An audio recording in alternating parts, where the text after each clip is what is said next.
मुंबई आणि महाराष्ट्र ज्याची आतुरतेने वाट पाहत होते ती राजकीय घडामोड अखेर घडलीये।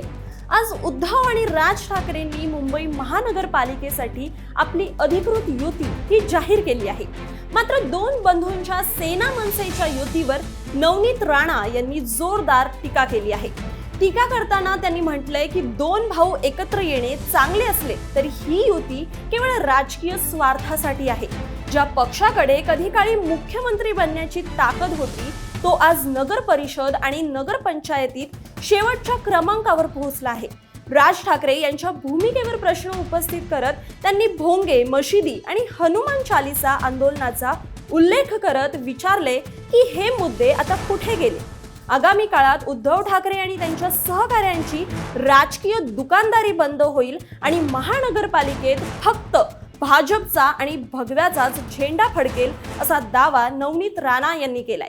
तसेच नवनीत राणा यांनी ठाकरे बंधूंच्या युतीवर जोरदार हल्लाबोल केलाय। पाहुयात ते नेमकं काय म्हणालेत। युतीची चर्चा मला वाटते की आपण सगळे जास्त प्रमाणात त्यांना फुटेज देण्याचा प्रयत्न करत आहे। दोन भाऊ एक येत आहे, खूप चांगली बाब आहे, पण युतीमध्ये ॲज ए फॅमिली ते एक होत आहे ते वेगळी गोष्ट आहे, पण ॲज ए राजकीय जे ते एक होत आहे त्यांनी हे पाहून घ्या की उद्धव ठाकरेजींचे नगर परिषद नगर पंचायतमध्ये जे त्यांचे नंबर्स आले आहे, ज्यांचा मुख्यमंत्री बनला या महाराष्ट्रामध्ये, जे मुख्यमंत्री बनवण्याची ताकद ठेवत होते जी पक्ष, आज सगळ्यात शेवट नंबर त्यांच्या नगर परिषद नगर पंचायतमध्ये लागत आहे।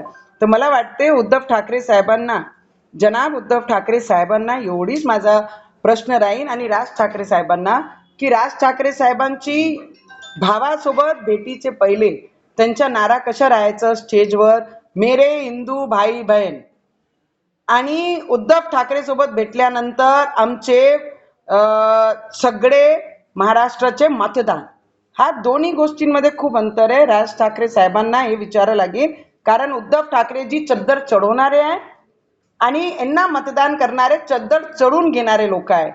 तर राज ठाकरे साहेबांना एवढंच माझा प्रश्न आहे, भोंगे कुठे गेले, मस्जिद कुठे गेल्या, हनुमान चालीसा कुठे गेली, पण तुम्हाला एवढंच सांगा यावेळी परमनंट उद्धव ठाकरेजींची आणि त्यांच्यासोबत जेही लोक येईल त्यांची परमनंट दुकानदाऱ्या बंद होणार आहे, त्याला कोणीही नकारू शकत नाही।